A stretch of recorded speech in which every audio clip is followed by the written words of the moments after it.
What's going on, everybody? Deal Games with a video of PlayerUnknown Battlegrounds, the newest game that came out March 21st, I believe. I just got this game about 2 weeks ago, and I'm going to do a settings review on it, a graphic settings review, because a lot of people, a lot of people's computers can't run the game on ultra settings, and I'm gonna show you guys that you don't need ultra settings. I'll show you what the best settings are. By the way, I have a i7 6850K with a 1080 Ti, the newest graphic card from NVIDIA. Both of my processor and my graphics card are very beastly. So we're gonna get right into the settings. I'm gonna show you what settings I use, what settings a lot of people use, and how it can boost your FPS tremendously. So we're going to get right into this, guys.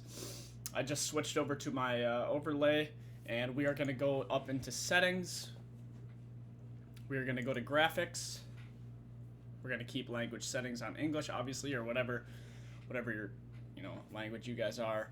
Full screen, always playing full screen, especially Windows 10 users, because there's a glitch if you play in windowed full screen. Resolution, now I play at 1920 by 1080. I would like to play at 4K, that'd be sweet, but I don't think I'll have enough FPS. Brightness, I keep it 50. I don't really like to move up too much.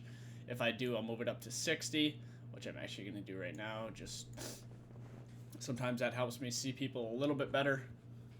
Alright, so for the actual graphic settings, what you're going to want to do is go to quality. You're going to want to put it on custom, because if you pick one of these, it's just going to set all your graphic settings to whatever your quality says. So go to custom, screen scale, keep that on 100. That's just going to keep your, you can lower it if you want things to look a little smaller on your screen. So obviously the higher they go, the bigger, the smaller, or the lower you go, the smaller they are. Anti-aliasing is going to be on low. This just pretty much sometimes can make things a little bit sharper. Just kind of helps with like the outline of texture bodies and all the graphics in the game.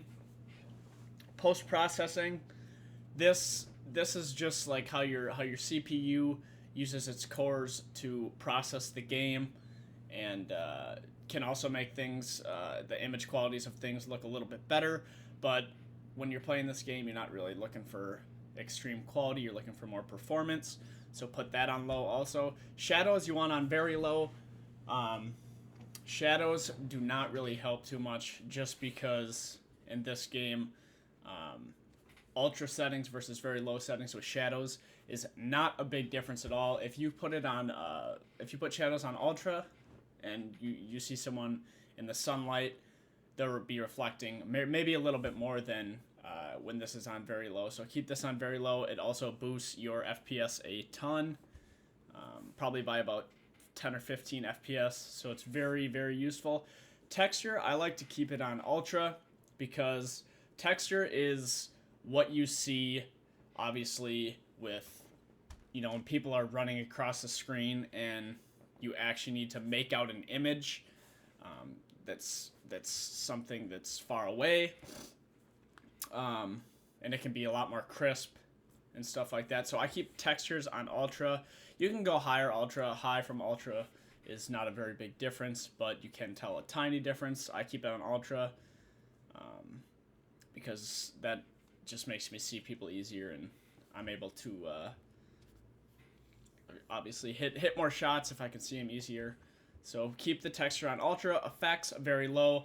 The effects don't change too much due to if you're firing a gun and you see the recoil, or you see the burst from like an M16 or the AK, the effects on ultra from very low is literally minimum to none. And also the effects can get you an FPS boost of another 10 FPS. So with all of these that you're putting on low, it's not much of a difference in game that you see visually.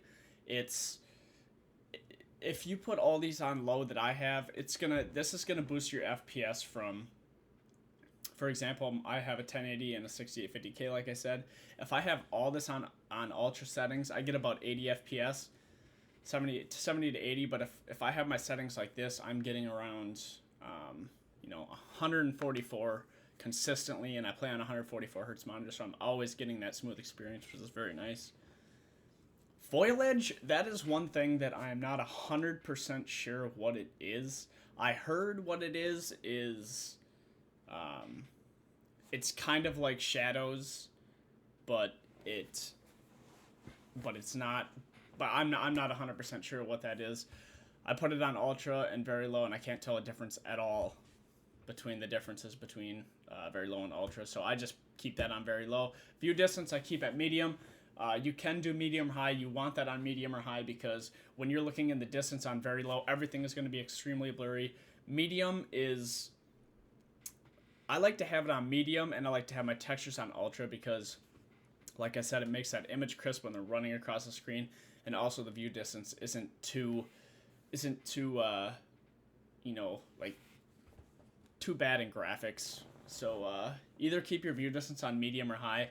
If you have a good graphics card, I would put it on high. I switch between these two just depending on, what I'm feeling or whatever.